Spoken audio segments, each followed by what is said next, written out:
Bom, o doutor Leandro Teles hoje está com a gente. Como vai? Tudo bom, Kátia? Tudo bom? Tudo Certinho? Ótimo, tudo ótimo. Hoje vamos falar de enxaqueca.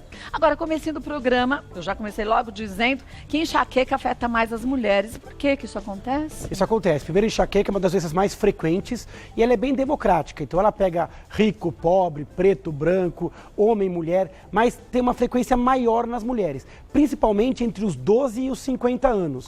Se você pegar criança, a taxa é quase igual de homem e mulher. Mas se pegar nessa idade de 12 aos 50, mulher tem 3 a 4 vezes mais enxaqueca do que homem. E a gente acredita que isso seja decorrente da questão hormonal. Então, a oscilação, a montanha-russa hormonal que a mulher tem durante a vida reprodutiva, nessa fase que eu falei, onde ela tem mais enxaqueca, isso pode levar a um gatilho de crise de enxaqueca. Mas não é só isso. Então, a questão hormonal, a queda do estrógeno explica uma parcela, mas a mulher é mais ansiosa, mais tensa, tem sono pior. Então, também tem outros gatilhos. Não dá para explicar tudo só pela menstruação, né? Vamos ver os nossos mitos e verdades? E olha, vai mandando suas dúvidas que o doutor Leandro já esclarece já. Toda dor de cabeça mais forte pode ser considerada uma enxaqueca. Mito. Quando a gente acha doeu mais forte é enxaqueca. Enxaqueca é uma dor bem característica, bem peculiar, né? A gente acredita que em torno de 30% das mulheres em idade fértil... Muita gente. Muita gente. No Brasil são mais de 30 milhões de portadores de enxaqueca. Quem tem enxaqueca tem tendência, tem predisposição a ter um tipo peculiar de dor de cabeça, que tende a ser mais lateralizado, ou à direita ou à esquerda, às vezes varia de lado. É uma dor que tende a ser mais pulsátil, como se fosse o coração batendo, um vaso latejando na cabeça. Intensidade moderada a forte, né? E ela tem uma característica que é importante. Ela não vem sozinha. Ela vem com um pouco de náusea, intolerância ao ambiente, a luz incomoda, o cheiro às vezes incomoda, ruído, barulho. A pessoa quer ficar quietinha num quarto escuro, em silêncio. A dor ela dura de 4 a 72 horas. Imagina uma crise terrível dessa, 2, 3 dias. Né? Então, por isso que diminui muito a qualidade de vida dessa pessoa, né? Diminui. Muita gente menospreza, achando que a enxaqueca é uma doença menor ou é benigna. Não. Ela é extremamente maligna porque ela acaba com a qualidade de vida. A pessoa tem que faltar, às vezes, na escola, perde dia de trabalho. É a segunda causa de falta no trabalho, só perde para dor lombar. Então, olha o impacto na qualidade de vida. A pessoa, por exemplo, tem um jantar e não pode. A pessoa tem uma atividade e não pode. Então, é uma doença limitante. Tem gente que tem dores quase todo dia ou toda semana. Mas aí depois não sabe por quê que essa pessoa acaba ficando cada vez mais ansiosa e entra naquele ciclo vicioso, né? Porque fica mais ansiosa, mais tensa, porque quem consegue viver tanto tempo assim, com tantas dores fortes, exatamente. Né? A pessoa sofre 3 vezes. Primeiro pela dor em si, a doença. Segundo pelo medo de ter a dor, medo de passar mal, que já dá ansiedade. Terceiro pelo preconceito das outras pessoas não entenderem o que ela sente. Como todo mundo sente um pouquinho de dor de cabeça, tipo tensional, tensão muscular, a gente julga o outro. Por que não toma um remedinho? A enxaqueca é diferente.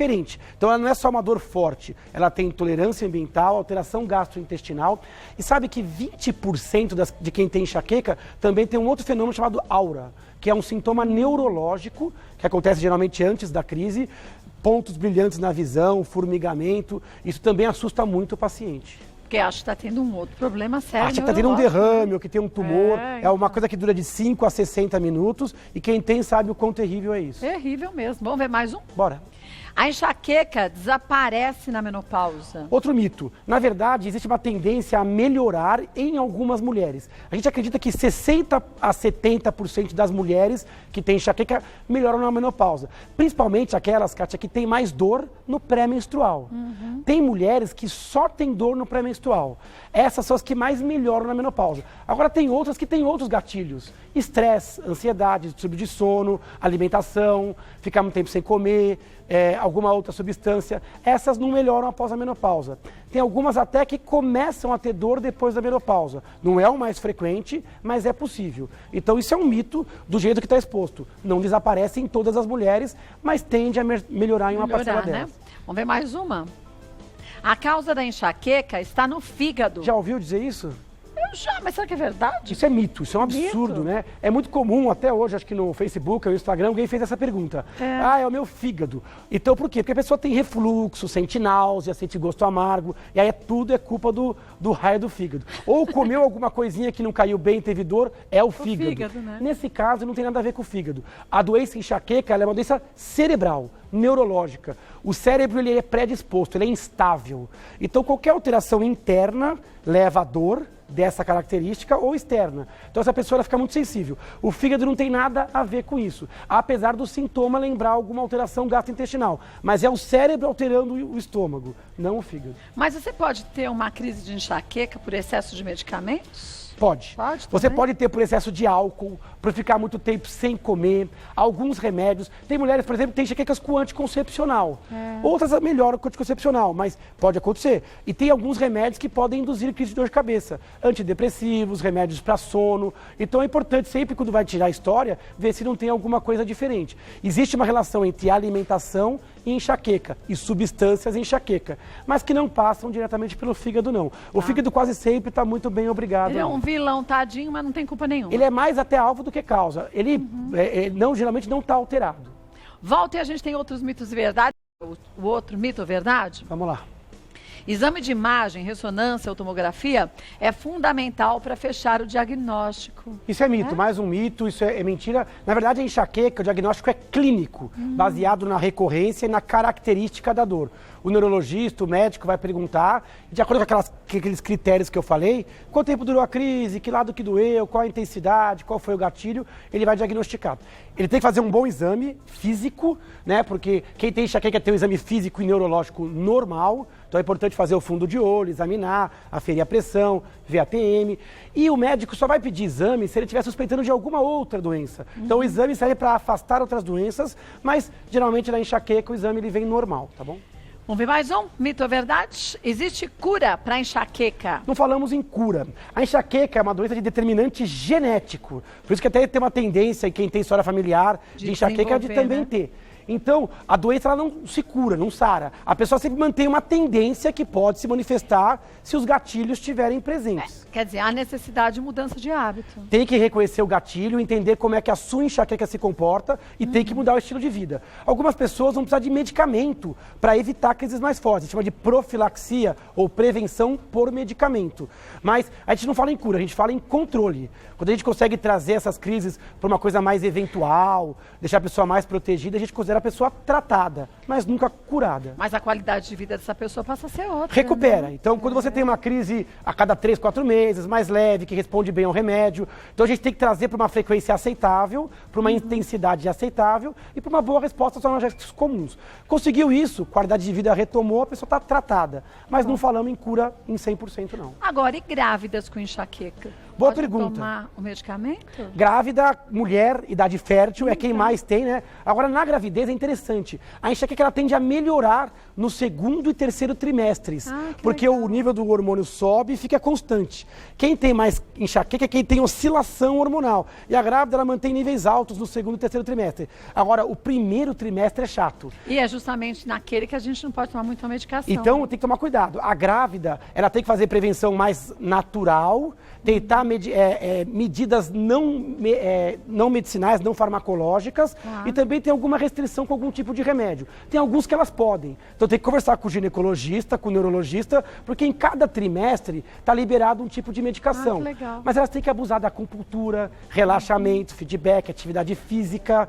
Quando tem crise, ir para um lugar mais calmo, repouso, escuro, coisa gelada na cabeça. Douyin pode ajudar, a medicina chinesa. Então a gente tenta evitar o remédio. Quando tem que usar, tem que ser remédio apropriado para a gestação. Vamos ver mais um? Quem tem enxaqueca não pode tomar anticoncepcional.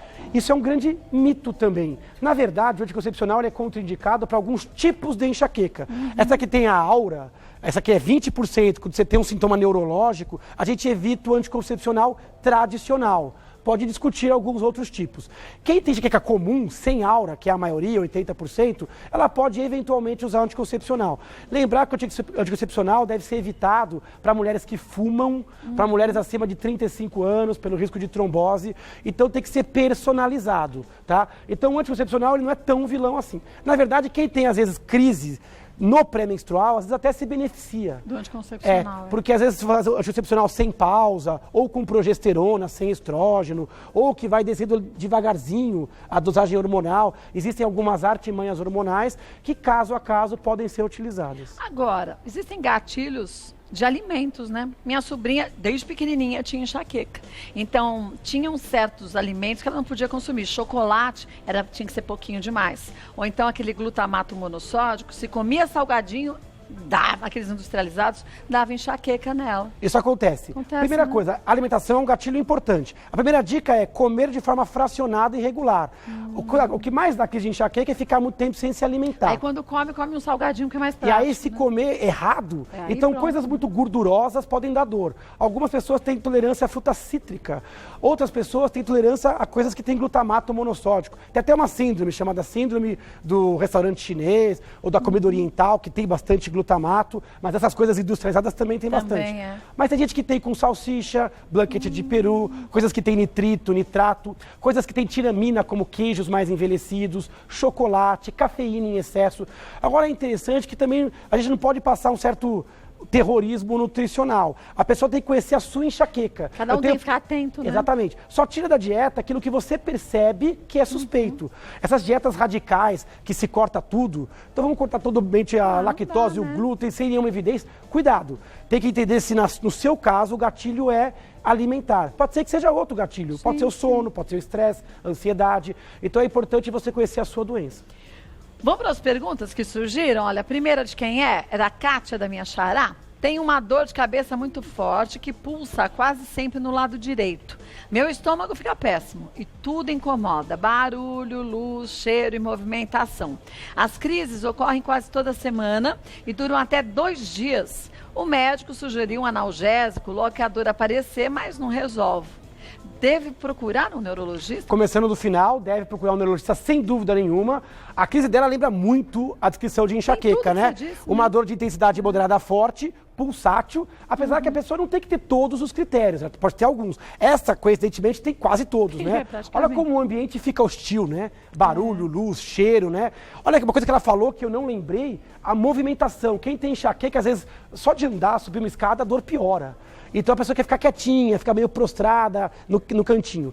O médico fez o correto, que é tentar um analgésico. Só que chama atenção que a frequência da crise dela é muito alta. Quase toda semana e dura 2 dias. Isso. Ela está correndo atrás só da crise do analgésico. Ela vai começar a abusar do analgésico. Ela não fez um tratamento para doença enxaqueca, e sim para crise de enxaqueca. No caso dela, tem que buscar um neurologista, fazer um bom diário de dor, reconhecer o gatilho, mudar hábitos e discutir a necessidade de um remédio preventivo. Acima de 2 crises ao mês, já é indicação de prevenção. Não dá para dar analgésico só, tem que dar alguma coisa que mude essa instabilidade cerebral. Pelo menos por um tempo, até ela voltar a ter uma frequência mais baixa. Mas como você começou dizendo, chegar a um neurologista é primordial para ela, Nesse caso, sim. Nos casos mais simples, eu acho que o clínico geral dá conta tranquilamente, o ginecologista. Naqueles casos onde a dor é mais intensa, já tentou analgésico comum, eu acho bom buscar uma segunda opinião e preferencialmente mais especializada. Então, Kátia, vá ao neurologista e resolve logo essa história, né? Eu acho que sim, quanto antes melhor. É verdade. Vamos ver mais uma? Fernanda, tenho dores de cabeça horríveis desde os meus 16 anos. Percebo pontos brilhantes na visão que fica um pouco turva, mas os exames nunca mostraram nada. Minha mãe tinha algo parecido, que melhorou quando ela parou de menstruar. Estou fazendo um tratamento e tenho escapes muito raramente. Minha enxaqueca é genética? Volta o Dr. Leandro Teles já seguinte, tenho dores de cabeça horríveis desde os meus 16 anos. Percebo pontos brilhantes na visão que fica um pouco turva, mas os exames que nunca mostraram nada. Minha mãe tinha algo parecido que melhorou quando ela parou de menstruar. Estou fazendo um tratamento e tenho escapes muito raramente. Minha enxaqueca é genética? Interessante essa pergunta, né? A gente vê que a pauta foi bem produtiva quando a gente vê que tem várias respostas embutidas nessa pergunta. Primeiro, dor de cabeça horrível, forte, intensa, incapacitante, típico da enxaqueca. Começou aos 16 anos, logo depois da primeira menstruação. Pontos brilhantes da visão, sugere uma aura neurológica que acontece em 20%. A mãe tinha algo parecido. Olha a causa, genética, né? Melhorou depois que ela parou de menstruar. Que é comum acontecer em 60% das mulheres. Então ali a gente tem quase um resumo nessa pergunta. No final da pergunta, tem coisa genética? Tem, sem dúvida nenhuma. É possível que ela tenha uma evolução parecida e tomara que sim. E uma coisa mais interessante, a penúltima frase. Está fazendo tratamento e tem poucos escapes. Então tem jeito, né? Ela buscou ajuda médica, deve ter revisado uma série de gatilhos modificáveis, talvez esteja tomando medicamento, isso pode acontecer em doença crônica, e está melhor. Então eu acho interessante essa pergunta e a resposta sim, tem realmente um cunho genético. Agora você vê, ela começa dizendo que eram dores de cabeça horríveis, depois passa a ser um escape raramente. Exatamente. Você vê como até a intensidade passa a ser outra, ela recobrou né, a qualidade de vida. Não ficou curada, mas está bem melhor. Que é o que vale, né, gente? Vamos ver mais uma? Legal. Miriam, criança pode ter enxaqueca? Pode ter, e não é tão raro, hein, Kátia? Só fala é raro, mas tem 8% das crianças, homens, meninos e meninas, podem ter enxaqueca. Tem descrições de crianças pequenas, até de 5, 6 anos. Menor, é difícil elas conseguirem verbalizar com tanta clareza, mas na infância a dor é um pouco diferente. Às vezes ela não é tão pulsátil, ela é mais sobre os olhos. Tem criança que tem muita dor abdominal, sabe aquelas cólicas recorrentes? E aí lá na frente abre um quadro de enxaqueca. Então existem peculiaridades. Então cuidado para não menosprezar, achar que tudo é para não ir na escola, ou às vezes fica perambulando, né? Vai no oftalmologista, vai no otorrino. Não acredita, e às vezes esquece de ir no neuroinfantil, neuropediatra, para poder fazer o diagnóstico de enxaqueca na infância. Principalmente quando tem história na família. Porque a gente já sabe que isso é uma tendência. Agora, eu falei da minha sobrinha, ela começou com 5 anos. Olha lá, 4, 5 anos. Pequenininha, né? Menino, era a coisa mais triste de ver, porque ela chegava, por exemplo, tinha uma reunião, o aniversário dela, aconteceu 2 vezes. Ela dava tchau pra todo mundo, ia pro quarto e ficava no escuro com a TV desligada. Olha o comportamento típico de esquiva, né? Buscando ambiente tranquilo. Por isso é importante a informação. 8% de todas as crianças é muita criança. Muita gente, né? Vamos ver mais uma, a última pergunta de hoje, da Carol. Existem tratamentos alternativos para tratar a enxaqueca? Ouvi dizer que a acupuntura pode ajudar. Existe sim, a acupuntura é uma boa, pode ajudar, tanto na hora da crise como prevenção, mas existem outros. Tem gente que não gosta de remédio alopático, tem algumas reposições vitamínicas que podem ajudar, tratamento físico com biofeedback, técnicas de relaxamento e meditação. Para quadros mais graves, o uso da toxina botulínica, para aquela que tem crises mais que 15 dias no mês, por mais de 3 meses. Então existem coisas alternativas, junto talvez com alguma indicação alopática tradicional, para ajudar casos mais complicados. Mas a gente conversa com o seu médico, não é para parar o tratamento, para tentar terapias alternativas. De forma nenhuma. O médico ele é um parceiro. Quando você tem confiança, você tem que falar, eu quero seguir esse caminho. O médico ele é um consultor. Por isso que ele faz uma consulta. Então tem que ser tudo muito bem personalizado e ver qual que é o melhor tratamento que veste aquele paciente. Olha, vou mostrar para vocês o livro do Dr. Leandro Teles, antes que eu me esqueça.